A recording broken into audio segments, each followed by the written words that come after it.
மாதத்துக்கு உண்டான சிறப்புகளை பற்றி பார்ப்போம். வீடியோக்குள்ளே போகலாம்.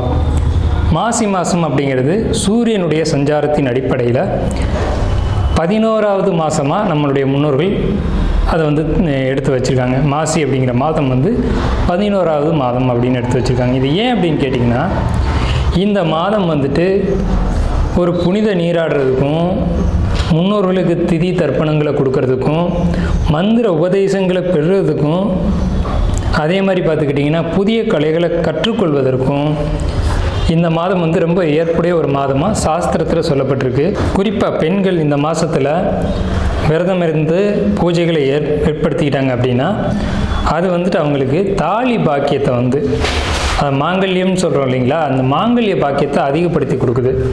தாலி பாக்கியம் தான் ஒரு பெண்ணுக்கு ரொம்ப அவசியமான ஒரு விஷயம். அப்போ அந்த மாங்கல்யம்ன்ற விஷயம் இந்த மாசி மாதத்தில் சிறப்பான ஒரு இடம் பெறுது. மாசி மாதத்தில் தான் மாசி சிவன் ராத்திரி அப்படின்ற ஒரு விஷயம் வருது.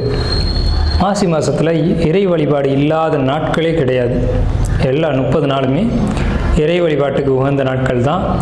அதில் இந்த ஹோலி பண்டிகை கொண்டாடுறதா இருக்கட்டும், சிவராத்திரியாக இருக்கட்டும், இந்த மாதிரி மாசி அமாவாசைக்கும் மாசி பௌர்ணமிக்கும் விசேஷங்கள் அதிகம். இதில் திருமால் மகாவிஷ்ணுவா அவதாரம் எடுத்த ஒரு மாதம் திருமால் மகாவிஷ்ணுவா அவதாரம் எடுத்த மாதம் மாசி மாதம்தான். இந்த மாசி அமாவாசைக்கும் மாசி பௌர்ணமிக்கும் விசேஷங்கள் அதிகம்.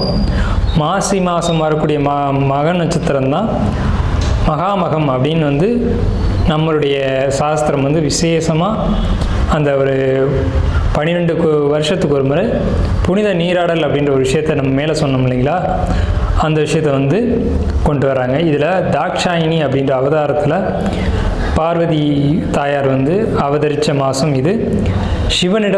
சிவன் திருவிளையாடல் செய்ததும் சிவன் அவதாரம் எடுத்ததும் இந்த மாதத்தில் தான்.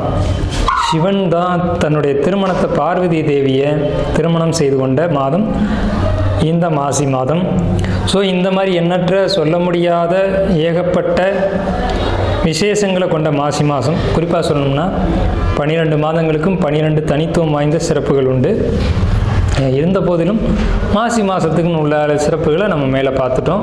ரோகிணி நட்சத்திரக்காரங்க மாசி மாதத்துக்கு உண்டான பொதுவான ராசி பலன்கள் எப்படி இருக்குது? பெருசாக பாசிட்டிவாக சொல்கிறதுக்கு ஒன்றும் இல்லைங்க.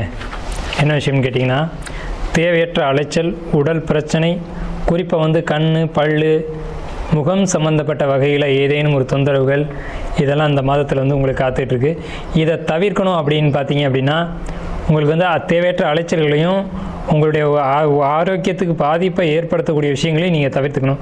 குறிப்பாக நீங்கள் வழக்கமாக குளிக்கிறீங்க அப்படின்னா அந்த சோப்பை மாற்றக்கூடாது. வேறு சோப் போட்டு குளிச்சிங்கன்னா ஸ்கின் அலர்ஜி போன்ற பிரச்சனைகள் வரும். அதே மாதிரி உடல் ஆரோக்கியத்தில் ரொம்ப ரொம்ப எச்சரிக்கையாக இருக்கணும். சாப்பாடாக இருக்கட்டும், இல்லை வேறு ஏதேனும் வகையில் எப்படியாவது உடல் தொந்தரவுகள் வராமல் நீங்கள் பார்த்துக்கணும். குறிப்பாக நல்லா தூங்கணும், நைட்டில் முழிக்கக்கூடாது, அதிகமான முழிப்பு இருக்கக்கூடாது. குறிப்பாக இந்த சின்ன சின்ன பசங்க மொபைல் அதிகம் பார்க்குறது அப்படிங்கிறத குறைச்சிக்கணும். ஸ்டூடெண்ட்டாக இருந்தீங்க அப்படின்னா படிப்பில் மட்டும் கவனம் செலுத்தி படிச்சுட்டு நீங்கள் அந்த வேலைகளை மட்டும் பார்க்கணும். அதை தவிர்த்து செல்ஃபோன் பார்க்குறது, ஆன்லைன் பண்ணுறது, இந்த மாதிரி விஷயங்கள் இரவில் பார்க்குறத தவிர்த்துக்கணும். பகலில் பார்க்கலாம், ஓகே. அதேமாதிரி இரவில் பார்க்குறவங்களும் லைட் வெளிச்சத்தில் பார்க்குறது நல்லது.